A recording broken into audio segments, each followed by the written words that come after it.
Now, let us crack on to the news. It's been quite a lot of news this week. Let's start with a row between Virgin and Qantas over who gets to fly extra flights into Bali. Jake, tell us a little bit more. Yeah, so Qantas and Virgin, well, specifically Jetstar, but so specifically Virgin and Jetstar, but, you know, Qantas as the parent company of Jetstar, they are in a bun fight with the International Air Services Commission over these extra seats into Denpasar. Qantas wants to fly from Cairns, Melbourne, Denpasar, and Adelaide, Perth, Denpasar with its A321LRs, whereas Virgin wants to do 2 daily Jetstar services from the Gold Coast and Adelaide to Bali via Perth. And so they have both applied to the IASC to get these seats into Bali, and the IASC cannot give both airlines what they want. So Virgin has said, well, we staff our flights exclusively with Australian-based crews. Jetstar relies heavily on cabin crews in Thailand, Indonesia, Singapore, and New Zealand.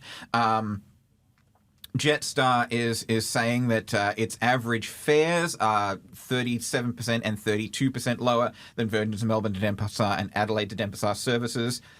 Obviously, they have different fare models, as you noted in your story, Adam. But it's a pretty big row, as you say, between Qantas and Virgin over just who is going to get these seats into Bali, because Bali is still a very, very popular tourist. It's still sort of atop the list of popular tourist destinations in Australia. And it's also bounced back really quickly from COVID, which is why they're fighting over it. The thing that was quite extraordinary, it was Qantas that effectively started this and made the application for these extra flights, and then it's Virgin that came back and attacked Qantas. As you mentioned there, when I was looking into this on Thursday, I mean, they're both being not so much clever with the facts, but they're both being a bit sly here, because you've got Virgin say of Qantas, oh well, you know, you use a lot more overseas. They've implied they are reliant on overseas crews, but one of the reasons for that is because they're doing an awful lot more international flying than Virgin. After Virgin came out of administration in 2020, they very, very much scaled it back.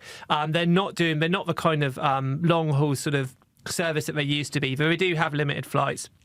And on the other hand, you've got this Jetstar basically saying, or Qantas saying, that Jetstar is so much cheaper than Virgin. But again, that's a totally unfair comparison, because Jetstar is a true budget airline, whereas Virgin is a middle market kind of hybrid airline. And obviously, you'll get different baggage requirements there. You get complimentary tea and coffee, I believe, on Virgin.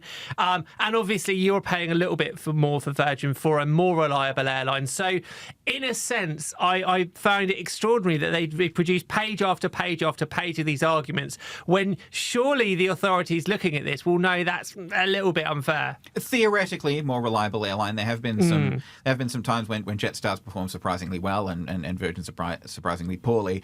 But it's I mean, it's just another salvo in the ongoing sort of war within the duopoly, isn't it? We need, I guess, some more Australian-based international carriers to sort of come along and break the duopoly, just like we need them domestically. Yes, which could well be a link. To the next story we're talking about, which is Bonza. So on Friday, Bonza, it was the 1-year anniversary of them getting the license to fly. But Bonza have, in the last kind of month or so, had all sorts of problems getting sign-off for their sister airline, Flair, basically to fly services on their behalf. So effectively, Bonza have acquired an extra 2 737 Maxes and their crew from this Canadian airline, but it didn't get signed off by CASA, the kind of safety watchdog, when they hoped it would be. It only got signed off in mid-December. This caused lots of problems to them launching their kind of new base in the Gold Coast. They've had another problem this week with their parent company, Jake, tell us a little bit more. Yeah, there's their parent company, 777 Partners, which is based in Miami.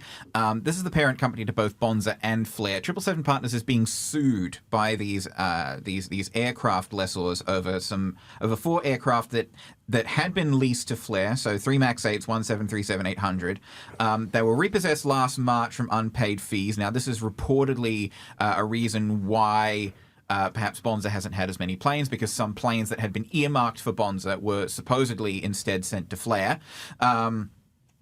Now, these lessors and this intermediary company, Airborne, they're looking for $28.5 million from 777 Partners.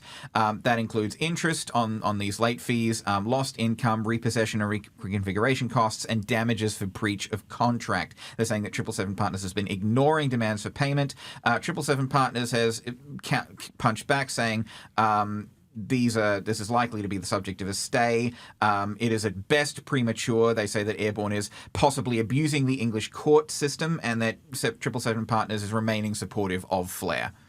So what is going to be the kind of short-term impact of this on Bonza? Now, presumably, this is more a problem for Flair, but obviously if you're going to have a close relationship between the two airlines, is this going to affect Bonza that much or not? I don't think so. I'm not sure it's going to have too much of an impact on Bonza. These planes were repossessed last year. It's just an issue of, is 777 Partners going to have to cough up this $28.5 million to Airborne or not? So I'm not seeing too much of an impact on Bonza from this, but it's sort of a we'll have to wait and see situation. We'll have to wait and see.